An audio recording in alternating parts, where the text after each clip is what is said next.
Hello, ഇന്ന് നേരം പരപരാ വെളുത്ത് വന്നപ്പോൾ തന്നെ ഞാനും കൂട്ടത്തിൽ എഴുതി വന്നിട്ടുണ്ടായിരുന്നു. കാരണം നല്ല തിരക്ക് പിടിച്ച ദിവസമാണ്. അപ്പോൾ നേരത്തെ തന്നെ ഓരോ പണികളായിട്ട് തീർത്ത് വെക്കണം. നമ്മുടെ ലല്ലു അവ ഇന്നോട്ട് നേഴ്സറി പോകണുണ്ട്. അവനെ കൊണ്ടുവിടുമ്പോഴത്തേക്ക് എന്തായാലും ഇച്ചിരി കരച്ചിലും ബഹളമൊക്കെ കാണുമല്ലോ. അതുകൊണ്ട് ഞാൻ ഉച്ചക്കത്തേക്കുള്ള എല്ലാം റെഡിയാക്കി വെച്ചിട്ട് പോകാമെന്ന് കരുതിയേ. അങ്ങനെ നമ്മുടെ ചോറിന് വെള്ളം വെച്ചു, പിന്നെ ചായയൊക്കെ ഇട്ടെടുത്തു. ബ്രേക്ക്ഫാസ്റ്റിന് ദോശയാണ് കേട്ടോ. അപ്പോൾ ദോശയൊക്കെ കൈയോടുകൂടി തന്നെ ഒന്ന് ചുട്ടെടുത്തു. പിന്നെ കൂട്ടത്തിൽ കറിയായിട്ട് ചമ്മന്തി ആക്കാമെന്ന് വിചാരിച്ചു. അപ്പോൾ പിന്നെ സിമ്പിളായിട്ട് അരച്ചെടുക്കാമല്ലോ.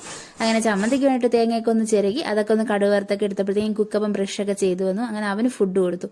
അവൻ കഴിച്ചിട്ടൊക്കെ വന്ന് അവനെ സുന്ദര കുട്ടപ്പനാക്കി ഞാൻ ഒരുക്കി ടാറ്റ ബൈ പറഞ്ഞൊക്കെ സ്കൂളിലേക്ക് വിട്ടോ.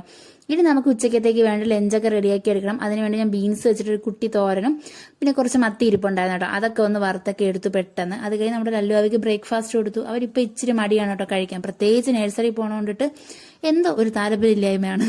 അത് കഴിഞ്ഞ് പിന്നെ നമ്മൾ രണ്ടുപേരും നഴ്സറിയിലേക്ക് പോയി. അപ്പോൾ അത്രയുള്ള അടുത്ത് ഇവിടെ കാണാം. Tata bye bye, see U.